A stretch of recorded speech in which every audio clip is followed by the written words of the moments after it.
자, 여러분, 오늘 강의는 신경계입니다. 뇌는 우리 몸에서 뭐 이렇게 해서 저렇게 니들 머리에는 우동사리가 막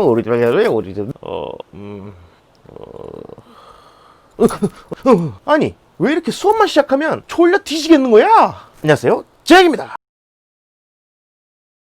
아주 오래전부터 틀딱딱딱 꼬장꼬장 하신 할아버지도 엄근진 그놈 진지의 아이콘 아버지들도 다들 학창시절은 누구나 다 겪고 올라온 그런 세대인데요. 열심히 공부해야 된다고 다들 똑같은 말씀들을 하시지만 누구라도 이 공부하다가 신나게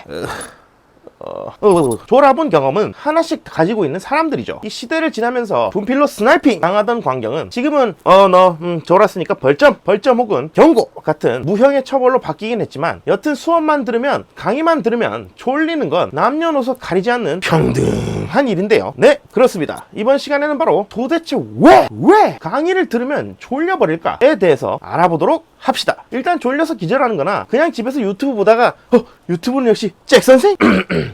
틈새 뭡니다. 기절하는 거나 결과적으로는 잠을 자는 건데요. 이 잠을 자는 이유는 아직까지도 명확하게 밝혀지지는 않았지만 여러 가지 가설은 존재합니다. 신체 활동의 중지를 통한 피로 회복과 재충전, 뇌 속의 노폐물을 제거하는 과정, 경험 및 감정 등의 외부의 정보를 정리하고 통합하는 과정, 호르몬 주기 때문에 그런 거다. 아니면 몸을 복구하는 과정이다. 감정을 배출해내서 그거를 꿈을 통해서 해소하는 과정이다. 뭐 등등등등 여러 가지 썰은 많습니다. 그런데 충분히 잘 자다 왔는데 아니 어제 술 먹고 밤도 안 샜는데 대체 왜 강의만 들으면 기절해버리는 걸까요? 그런 여러 가지 이유가 있을 수가 있습니다. 우선 가장 큰 이유는 바로 노잼! 아주 재미가 없기 때문인데요. 사실 수업만 시작하면 골아 떨어지는 게 일상 다반사인 수포자, 영포자 등등등 M포자인 학생들도 선생님들의 연애사, 색들이 기토미 꺼라? 아니면 어제 새벽 프리미어리그의 내용이라든지 어쨌든 공부랑 관련 없이 듣는 사람을 흥분하게 만들 수 있는 흥미로운 이야기, 영상, 게임? 같은 뭔가 재미있으면서 집중과 주목을 하게 만들어주는 그런 행동을 할 때는 뇌가 흥분이 되어 있고 각성 상태가 유지되어 있으며 각성 상태에 맞춘 스트레스 호르몬들이 같이 나오면서 지속적으로 이 상태를 유지할 수 있도록 해주는 반면에 지루하다고 느끼는 경우에는 내가 이전에 충분히 휴식을 취했고 크게 졸리지 않은 상태였다고 하더라도 지루함을 느끼게 되면 뇌는 흥분도가 떨어지는 것은 물론이고 야 이쯤 되면 일 좀 안 해도 되는 거 아니냐? 하는 휴식 모드로 전환을 하게 되는데 그 과정은 이렇죠. 뇌 내부의 통합적인 사고를 구성하는 뉴런 말고 사이드에서 영양분을 공급시켜주는 성상세포 아스트로사이트라는 곳에서 아데노신이라는 물질을 막 뿜어내게 되고요. 이 아데노신이라는 물질을 측위신경액이라는 곳에서 받아들이게 되고 그러면 자연스럽게 잠을 유도하게 되는 겁니다. 우리 몸의 뇌는 생각을 하는 행동이나 공부를 하는 행동을 할 때 생각보다 많은 양의 에너지를 소모하게 되는데요. 지루한 자극은 이런 에너지 소모 활동이 쓸데없는 에너지 소모라고 느끼게 만들기 때문에 핸드폰 화면 자동 오프, 노트북 절전 모드처럼 더 이상 에너지 소비를 많이 하지 말고 내부의 노폐물이나 처리하자 하는 그런 슬림 모드로 가게 되는 겁니다. 이런 뇌 내부적인 요인도 한 몫을 하긴 하지만 또 환경적인 요인도 무시할 수가 없는데요. 강의실이나 교실 같은 경우에는 보통 잡음을 줄이고 수업에 주목하게 하기 위해서 혹은 냉난방을 하기 위해서 창문을 닫는 경우가 많죠. 그런데 교실 내부의 사람 숫자는 보통 20명에서 30명 정도가 되고 강의실은 많게는 한 100명 정도가 모여서 공부하는데 이런 수업을 하는 공간은 밀폐가 되어 있으니 그 많은 사람들이 내뿜는 날숨이 어디로 튀겠어요? 이 자연스럽게 공간 내부에 이산화탄소 농도가 주주주주주 올라가게 되는 거죠. 이건 마치 밀폐된 차량에서 졸음을 느끼게 되는 원인 중에 하나이기도 합니다만 실내 공기 중에 이산화탄소 농도가 2000ppm을 넘기 시작하면 졸리기 시작을 하는데요.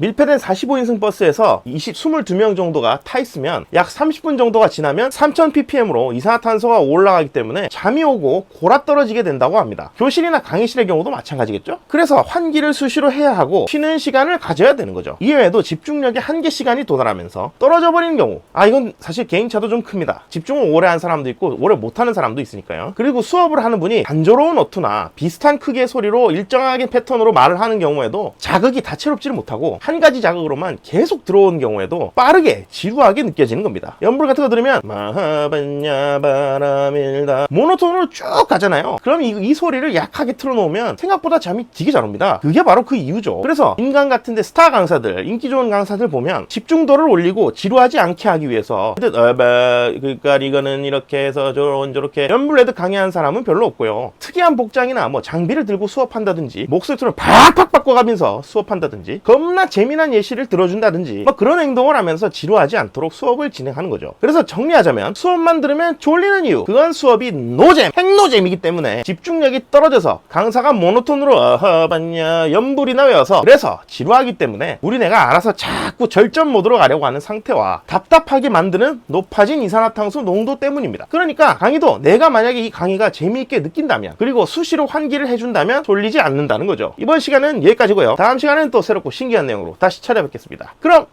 안녕.